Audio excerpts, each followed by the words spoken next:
ایک عورت کے لیے دوسری عورت سے اپنے بدن کا کتنا حصہ چھپانا ضروری ہے اور کتنا حصہ چھپانا لازمی نہیں ہے، بڑی اہم بات ہے، اس کو سن کے دوسروں کے ساتھ شیئر کر دیجیے گا۔ یہ بات یاد رکھیں، ایک عورت کا دوسری عورت کے ساتھ ایسا معاملہ نہیں ہے کہ اس کے لیے کوئی پردہ لازمی نہیں ہے یا بدن کا کوئی حصہ چھپانا ضروری نہیں ہے، ایسا نہیں ہے، بلکہ اس سے بھی پردہ کرنا لازمی ہے، بدن کے حصے چھپانا ضروری ہیں، سیم اس طرح جس طرح ایک مرد کے لیے دوسرے مرد سے پردہ کرنا ضروری ہے۔ یعنی ایک مرد کے لیے لازمی ہے کہ وہ دوسرے مرد سے اپنے بدن کا ناف سے لے کر گھٹنوں سے نیچے تک اتنا حصہ چھپا کر رکھے گا، اتنا پردہ کرنا اس کے لیے لازمی ہے دوسرے مرد سے۔ سیم اسی طرح عورت کے لیے بھی دوسری عورت سے اپنے بدن کا اتنا حصہ کہ ناف سے لے کر گھٹنوں کے نیچے تک اتنا بدن کا حصہ چھپانا دوسری عورت سے اس پر لازمی ہے۔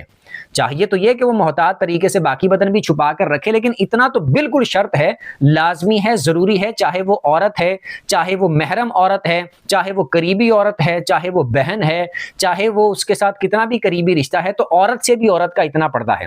اور اگر بات کی جائے نان مسلم عورت کی، یعنی ایک مسلمان عورت ہے